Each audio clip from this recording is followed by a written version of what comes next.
भारतीय जनता पक्ष एक काळ असा होता जेव्हा दोनच खासदार होते, अटलजी आणि लालकृष्ण अडवाणीजी. थोडासा विचार प्रत्येकाने करणं गरजेचं आहे की मग आज दोन खासदारां असणारा म्हणजे मर्यादित असा हा पक्ष आज केवळ देशात नाही तर संपूर्ण जगभरात सगळ्यात मोठा पक्ष म्हणून आज ओळख भारतीय जनता पक्षाची झाली आहे. त्या ठिकाणी जर आपण विचार केला तर कुठल्याही प्रकारचं भेदभाव केला जात नाही. जो काम करतो त्याला कुठल्याही जाती जमातीतला जरी असला तर त्याला मोठ्या प्रमाणावरती त्याला पाठबळ दिलं जातं आणि त्याचं कौतुक केलं जातं. अनेक वर्षापासून त्या समाजकार्यात, राजकारण तर मी कधी केलं नाही, पण अनेक वर्षापासून सामाजिक कार्य जे जवळपास मला वाटतं 30-35 म्हणजे 3 तप झाले. बारकाईने बघितलं तर या ठिकाणी वशिलाची गरज नाही. अनेक वेळेस आपण जर पाहिलं तर कोण हा याचा वशिला असल्याशिवाय आपल्याला जाता येत नाही. त्यामुळे सर्वसामान्य कार्यकर्त्याला, सर्वसामान्य जो काही या पक्षाचा जो पायक आहे किंवा जे विचार सर्वसामान्य लोकांपर्यंत पोहोचवण्याचं काम करतो त्याला न्याय देण्याचं काम या पक्षाच्या माध्यमातून मिळतं आणि त्यामुळेच लोकांचा एक विश्वास या पक्षावर निर्माण झाला आणि त्यातूनच आज आपण जे पाहतो की आज एवढ्या मोठ्या प्रमाणावरती देशभरात जर पाहिलं तर प्रत्येक ठिकाणी आज BJPचं कडकौल पाहायला मिळतो.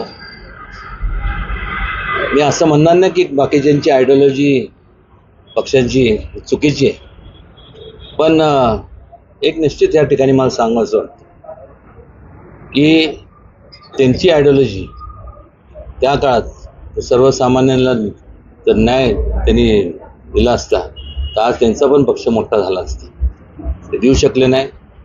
हे त्या पक्षांचं म्हणजे त्या जे कोण पक्ष श्रेष्ठ असेल त्यांचं अपयश म्हणणार नाही, पण त्याच्यामुळंच आज संपूर्ण हा पक्ष भारतीय जनता पक्ष मोठा झाला.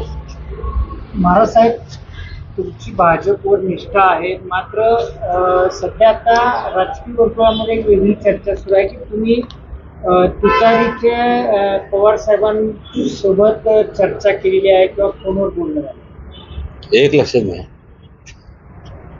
माझी पक्षापेक्षा आहे ना माझी तत्वार्थी निष्ठा आहे आणि बारकाईने जर विचार केला तर अनेक पक्षांनी छत्रपती शिवाजी महाराजांचं नाव घेतलं. त्यांचे विचार जर जास्तीत जास्त आचरणात जर कोणी आणले असेल तर या पक्षाने आणले. आणि तुतारी म्हणजे काय, हे आज कोणीतरी चिन्ह घेतले. पूर्वीच्या काळापासून आमच्या वाड्यात तुतारी असायचेच. कुठेही आपण लग्नाला गेलो तर तुतारी असतेच.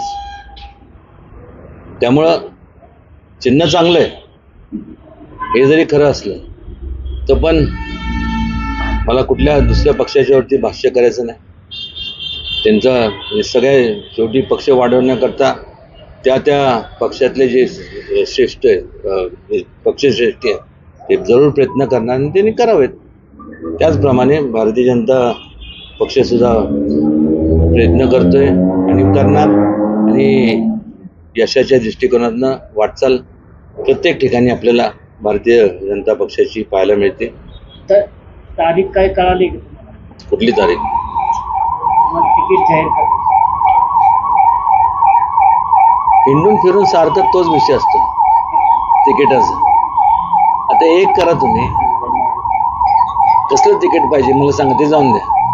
माझं तर मला तुमच्या लोकांवरती, सगळ्या पत्रकारांवरती शंका येते की तुम्ही ते असतं ना, काय त्याला म्हणतात, ते कोरिअर बिर असतं ना, बहुतेक तुमच्या डोक्यात तेच आहे. यांना व्यवस्थित पॅक करायचं, एक तिकीट लावून टाकायचं आणि कुठेतरी लांब पाठवायचं म्हणजे सगळं झाल्यानंतर तसं एवढं मी काही सोपं नाही आहे.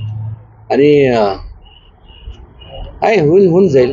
प्रत्येकाच्या शेवटी कसं आहे, सातारा हा जिल्हा, ह्या जिल्ह्यामध्ये अनेक चळवळी निर्माण झाल्या.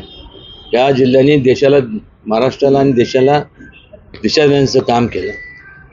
आणि प्रत्येकाचे टॅक्टिक्स वेगळे असतात.